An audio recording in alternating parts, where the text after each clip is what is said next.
Hello मेरे प्यारे student, welcome to our YouTube channel dream insight classes. तो आज मैं फिर से आपके लिए लेके आई हूँ 15 क्वेश्चंस।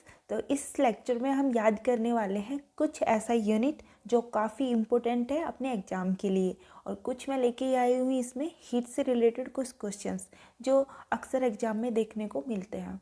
तो यदि आपको वीडियो अच्छी लगती है तो आप वीडियो को ज़्यादा से ज़्यादा अपने दोस्तों में शेयर कीजिए, जिससे कि और बच्चों को, स्टूडेंट्स को भी उनसे बेनिफिट मिले।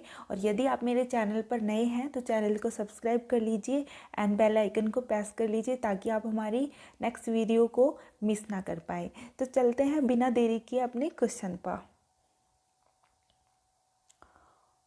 तो यहाँ पे क्वेश्चन अपना 145 क्वेश्चन हमारे यहाँ पे मैंने कंप्लीट करा दिए हैं, और अब है क्वेश्चन नंबर 146। तो 146 क्वेश्चन है, तरल ताल वास्तविक गहराई से कम गहरा दिखाई देता है, तो इसका क्या कारण है कि जो तरल ताल है वो वास्तविक गहराई से कम गहरा दिखाई देता है, तो इसका कारण क्या हो सकता है। तो यहाँ पे ऑप्शन में दे रखे हैं प्रकीर्णन, ऑप्शन बी में व्यतिकरण है, ऑप्शन सी में अपवर्तन, ऑप्शन डी में प्रकाश। तो ये जो कम गहरा दिखाई देता है वो अपवर्तन के कारण दिखाई देता है। अब आपके मन में क्वेश्चन आ रहा होगा कि अपवर्तन क्या होता है, व्हाट इज़ रिफ्लेक्शन। तो रिफ्लेक्शन क्या होता है कि जब प्रकाश की जो किरण होती है वो एक मीडियम से दूसरे मीडियम में एंटर करती है, तो वो अपने पथ से विचलित हो जाती है। मतलब वो अपने पथ से अदर डायरेक्शन में चली जाती है, वो मतलब सेम डायरेक्शन उसमें नहीं जाती है। ठीक है, कि जब प्रकाश की किरण है वो एक माध्यम से दूसरे माध्यम में प्रवेश करती है तो अपने पथ से विचलित हो जाती है, तो उसे हम क्या कहते हैं, अपवर्तन। ठीक है, तो इसका जो सही आंसर होगा वो होगा ऑप्शन नंबर सी। अपवर्तन के कारण जो इसका कलर है वो कम गहरा दिखाई देता है। तो नेक्स्ट क्वेश्चन है हमारे यहाँ पे क्वेश्चन नंबर 147। एक प्रिज्म से गुजरने पर जो प्रकाश सबसे अधिक अपरिवर्तित होता है वह कौन सा है। ठीक है, तो वो कौन सा है, जो बैंगनी कलर है। ठीक है, जो अपना बैंगनी कलर है उससे प्रकाश है वो सबसे अधिक अपरिवर्तित रहता है, वो वैसा का वैसा ही प्रकाश रहता है, क्योंकि इसकी जो वेवलेंथ होती है वो सबसे ज़्यादा होती है। अपने जो विबनॉस से मतलब पढ़ा है वहाँ पे भी यही है कि जो वॉयलेट कलर है उससे जो प्रकाश है वो सबसे अधिक अपरिवर्तित रहता है। ठीक है, तो नेक्स्ट क्वेश्चन पे अब अपना आता है कि आज का जो क्विज क्वेश्चन है। तो क्विज क्वेश्चन ये है कि मानव के वे दो महत्वपूर्ण भाग कौन से हैं जिनसे चुंबकीय क्षेत्र का जो उत्पन्न होना अनिवार्य है। ऑप्शन ए यहाँ पे है हाथ और पैर, ऑप्शन बी है मांसपेशियां तथा हृदय, ऑप्शन सी है हृदय तथा मस्तिष्क, एंड ऑप्शन डी है नेत्र तथा त्वक तंत्रिका।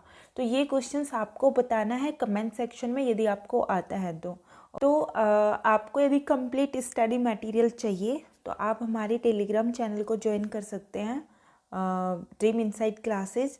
एंड आप हमारे एपी पेज को भी लाइक कर सकते हैं, ड्रीम इनसाइट क्लासेस नाम से है, आप सर्च बॉक्स में डालोगे तो वहाँ पे आ जाएगा। ओके, तो वहाँ पे यदि इस वीडियो की पीडीएफ आपको चाहिए वो वहाँ पे मिल जाएगी, या अदर जिस एग्ज़ाम की प्रिपरेशन कर रहे हो और वहाँ पे डेली करंट अफेयर अपलोड होती है, तो आपके लिए कहीं ना कहीं बहुत ज़्यादा बेनिफिशियल है। ओके, तो नेक्स्ट क्वेश्चन पे चलते हैं।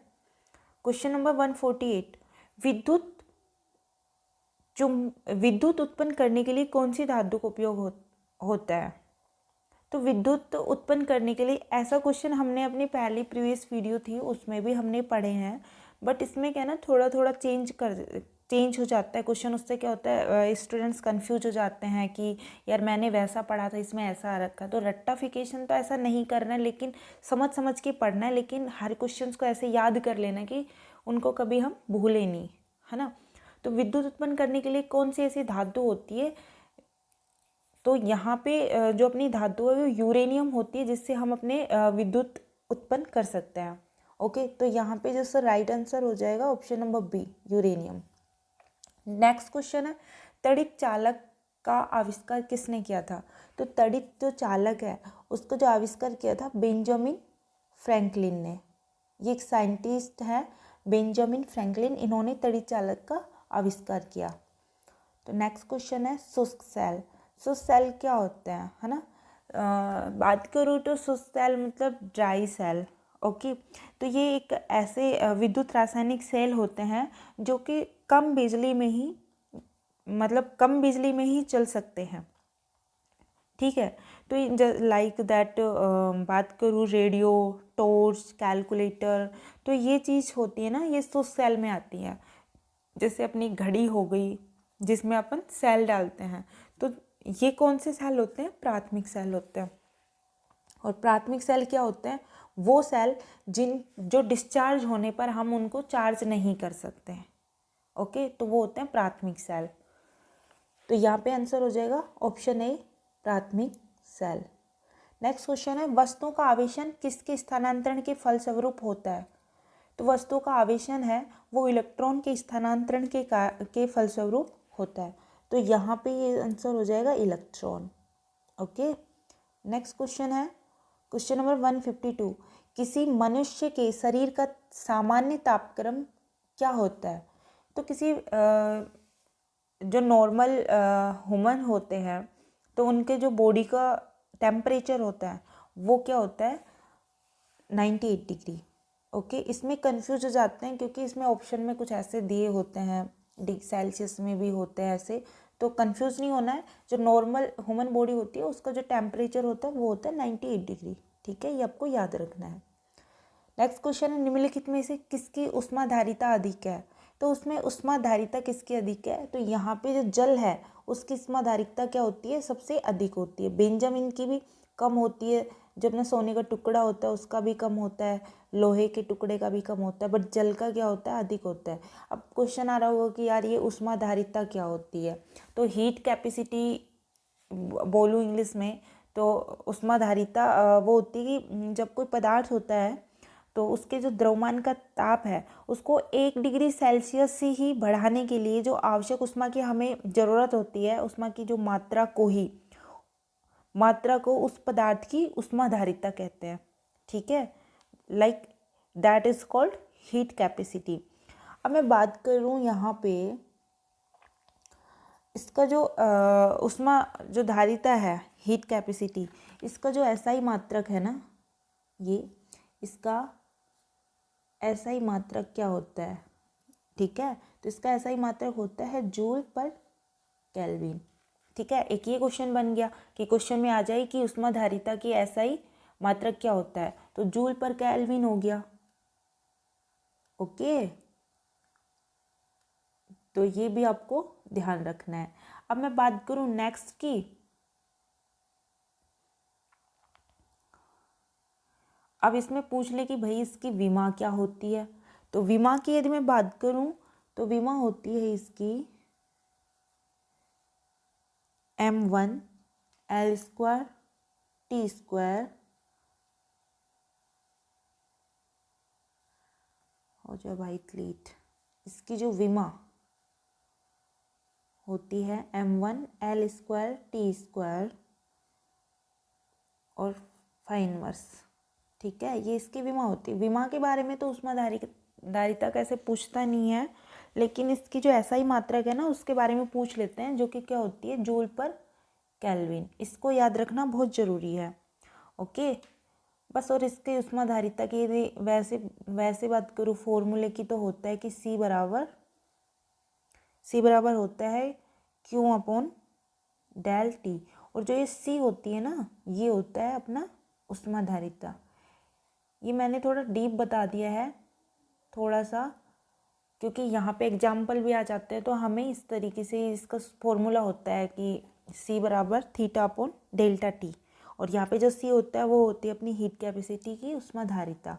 ठीक है, और क्वेश्चन में क्या पूछा है कि किसकी जो ऑप्शन में जो है उनमें किसकी सबसे ज़्यादा ऊष्माधारिता है, तो जल की ऊष्माधारिता क्या है, सबसे ज़्यादा है। ओके, नेक्स्ट क्वेश्चन, निम्नलिखित में से किसके द्वारा अधिक ज्वालक पैदा होता है। तो यहाँ पे सबसे ज़्यादा जो ज्वालक पैदा होता है वो होता है भाप, गर्म हवा, सूर्य की किरणें या इन सभी से। तो सबसे ज़्यादा जो ज्वालक पैदा करता है वो होता है भाप से। ओके, तो ये आपको क्या करना है, याद करना है। तो इसका ऑप्शन हो गया ऑप्शन ए भाप। नेक्स्ट क्वेश्चन है, ठोस से द्रव में पदार्थ की अवस्था को चेंज करते हैं, परिवर्तन करते हैं, तो उसको क्या बोलते हैं? ऑप्शन ए वाष्पन, ऑप्शन बी गलन, ऑप्शन सी क्वेथन, ऑप्शन डी इनमें से कोई नहीं। तो जब ठोस से हम द्रव की जो अवस्था है उसमें हम परिवर्तन करते हैं, तो उस अवस्था को हम क्या बोलते हैं, परिवर्तन को हम क्या बोलते हैं, गलन। ठीक है, ये एक ग्राफ से ही आपको समझ में आएगा, थोड़ा डीप हो जाएगा, थोड़ी वीडियो लंबी हो जाएगी, कोई अदर वीडियो में मैं इसको अच्छे से समझाऊंगी या कोई लेक्चर होगा तो उसमें। बट यहाँ पे आपको याद रखना होगा कि जब ठोस से द्रव में जाते हैं तो गलन होता है। ओके, आपको ये याद रखना है। ठीक है, नेक्स्ट क्वेश्चन है क्वेश्चन नंबर 156। यहाँ पे अपना आ गया एसआई। एसआई पद्धति में लेंस की शक्ति की इकाई क्या है? और ऐसे क्वेश्चंस बहुत आते हैं। तो लेंस की शक्ति की जो इकाई है वो होती है डायोप्टर। ठीक है, सीधा क्वेश्चंस आपको याद करने, ज़्यादा सोचने वाली बात नहीं है। अब ये तो आपको पता ही होगा कि कार्य का मात्रक क्या है, तो कार्य का मात्रक होता है जूल।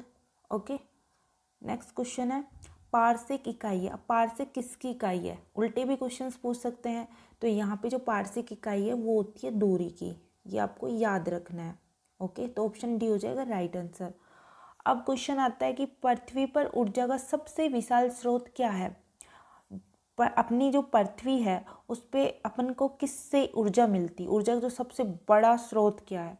तो सूर्य एक ऐसा है जो बहुत विशाल स्रोत है जिससे हमें ऊर्जा मिलती है। ठीक है, जिससे हम अपने सोलर सिस्टम या ऐसे लगाते हैं सौर ऊर्जा, उसको भी हम बना सकते हैं, उसको भी हम उत्पन्न करते हैं। ठीक है, तो इसका सही आंसर हो जाएगा ऑप्शन नंबर ए, सूर्य। ठीक है, नेक्स्ट क्वेश्चन है चुंबकीय क्षेत्र का मात्रक क्या है? तो चुंबकीय क्षेत्र मैग्नेटिक फील्ड का जो मात्रक है वो होता है टेस्ला। ओके, तो टेस्ला हो गया अपना चुंबकीय क्षेत्र का मात्रक। तो ये हो गया अपने 160 क्वेश्चंस कंप्लीट। और यदि आप नए हो और आप मेरी वीडियो में पहली बार इस वीडियो को देख रहे हैं और इससे पहले वाली वीडियो देखना चाहते हैं तो आप मेरी प्लेलिस्ट में जा सकते हो, वहाँ पे मैंने सारी वीडियो को ऐड कर दिया है, आपको 1 बाय 1 वहाँ पे मिल जाएंगी। और बहुत ही इम्पोर्टेंट क्वेश्चन मैंने छाट के बहुत मेहनत से मैंने ये बना के मैं आपके लिए डालती हूँ ताकि आप अपने एग्ज़ाम को फाइट कर सके, क्योंकि बहुत टाइम हो गया और अब तो एग्ज़ाम होगा ही। ठीक है, तो आपको डटे रहना है, मेहनत करनी है और अपने स्वास्थ्य का ध्यान रखना है। और ज़्यादा टाइम बचा नहीं है आपके पास, क्योंकि एक महीना ही है, उसमें आप क्या क्या पढ़ लोगे। तो यही है। और करंट यदि आपको पढ़नी है तो आप टेलीग्राम चैनल को ज्वाइन कर लीजिए, जिसका लिंक मैं आपको डिस्क्रिप्शन बॉक्स में दे दूँगी, या फिर ड्रीम इनसाइट क्लासेस आप सर्च में डालोगे तो वहाँ पे आ जाएगा, उसको आप ज्वाइन कर सकते हैं। ठीक है, तो यहीं पे हम वीडियो को बंद करते हैं। और thank you for watching this video and ध्यान रखना अपना। Take care, bye bye.